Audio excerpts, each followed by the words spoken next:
Hey, good Friday to everyone. This is Wallace Hartley Presents. My name is Glenn Lamont. If you've been following my YouTube channel, you'll know I am a frontline worker here in Vancouver, British Columbia. Just finished a shift.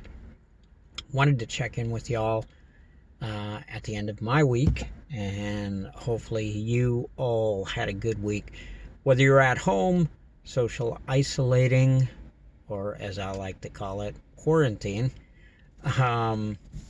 or whether you're working as part of an essential service. I hope you are all doing well and coping, because there's a lot to cope with. Number one, I want to talk about, first of all, is social distancing and how it's working.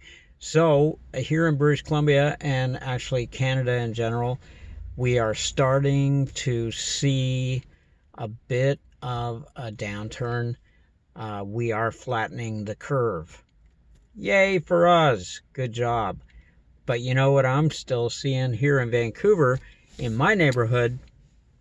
I'm still seeing plenty of folks who are not properly social distancing. So let me fill you in on a couple of things. Just because you're outside doesn't necessarily mean you're doing it right. So if you are in a public park and you're sitting on a bench, or you're sitting at a picnic table, and then you get up and leave, and then somebody else comes and sits down because they've been waiting maybe to use that spot. They're touching surfaces. I just saw a thing on the news today. They did a computer simulation, a model, and it showed basically when somebody coughs in a public space, just how long those droplets linger on, how long it takes them to hit the ground, and basically how far they spread. And it was pretty frightening. So, if you are working from home, if you're not working, if you're cooped up in the house, I get it. It's tough. But you know what? It's going to be even tougher if we're doing this shit a year from now. Okay? Because I don't want to be. I'd like to get back to some semblance of normalcy. So please do your part. Okay? If you think this doesn't apply to you, you're really wrong. I just saw something. A friend of mine in Scotland, Paul, who is a funeral director, he posted a couple of pictures, and one was an empty chapel, and the other one was some people in hazmat suits lowering a coffin into the ground with no mourners, nobody present at the graveyard. And that's a reality where he is. They have very tight restrictions. I mean, I don't know what it's going to take for some people to understand. Is it going to take losing somebody close to you? Is it going to take somebody dying that you know? Could you imagine, just for a second, try and imagine your partner, your loved one, the person that you share your life with, and they got sick, they became symptomatic, and then they developed pneumonia. And when they went into the hospital, that was the last time you saw them alive. They got critical, and you're not allowed to be with them in their final moments on Earth. And then you're not allowed to be at any kind of memorial service, nothing.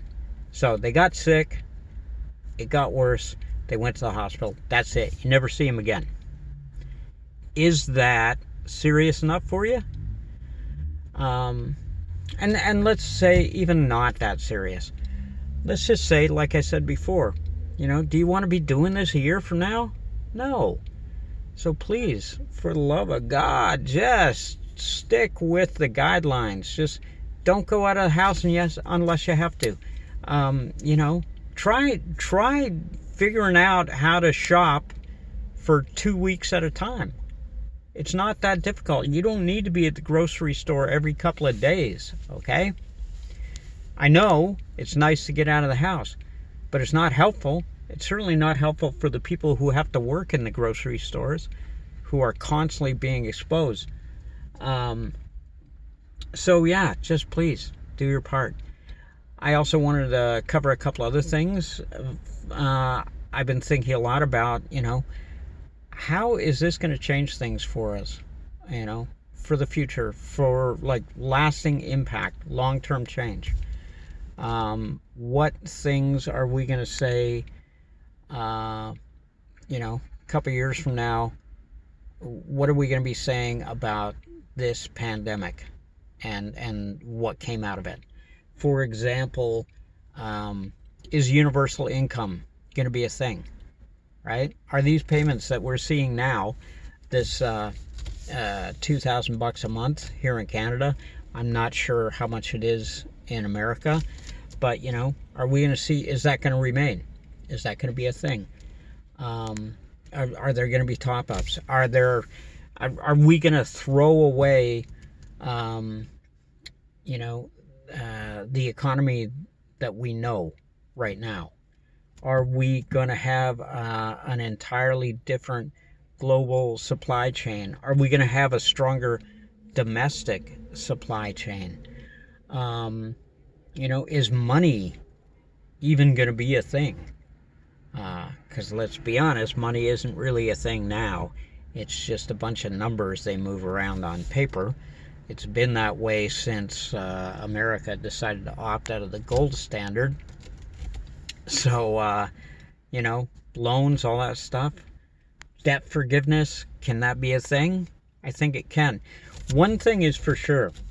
Stuff that we were told in the past, like a universal income, what we were told in the past was, no, that's impossible. Or it's just too much work. I mean, to slow down a big machine like this and to come up with something like that, no, too much. I mean, it's crazy.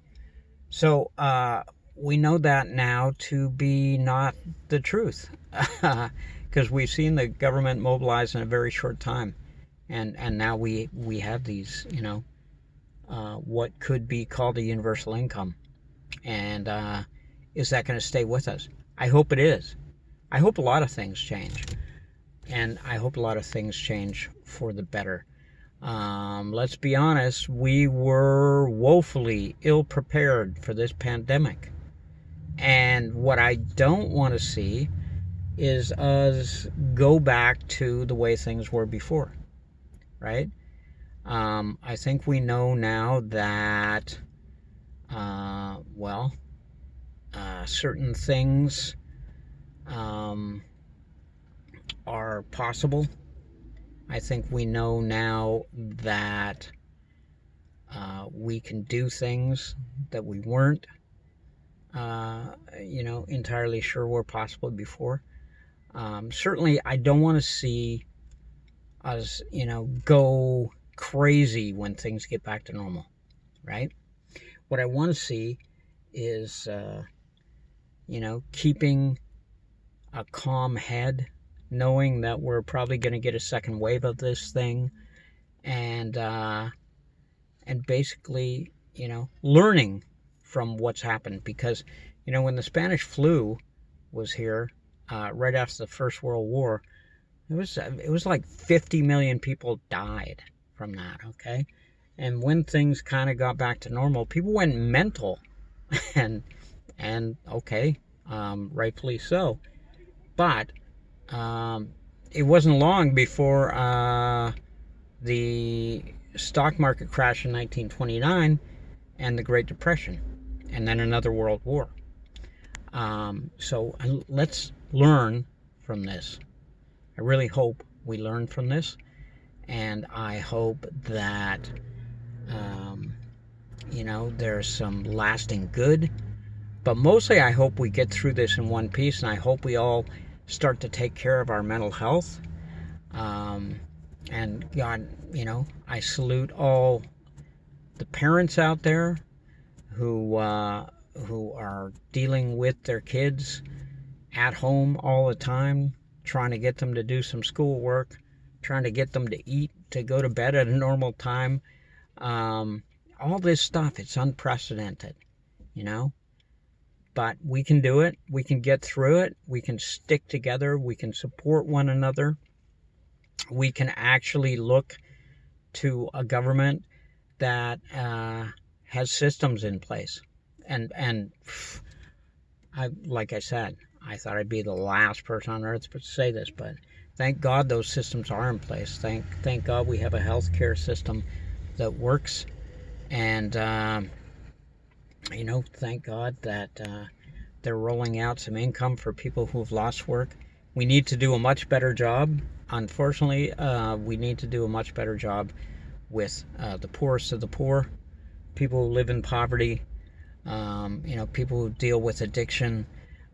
We really need to take care of that, because they are vulnerable, they are immune compromised, they are just another, pandemic really waiting to happen.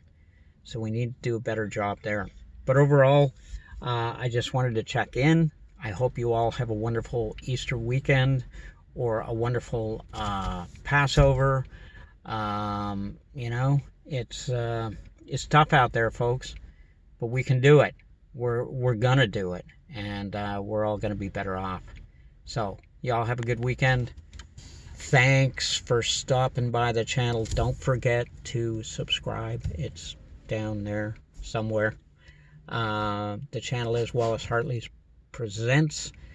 I'm your host, Glenn Lamont, and I look forward to things getting back to normal so we can get our podcast rolling out as well. So thank you. Have a good weekend. We'll talk to you soon. Stay home. Stay safe. Wash your hands.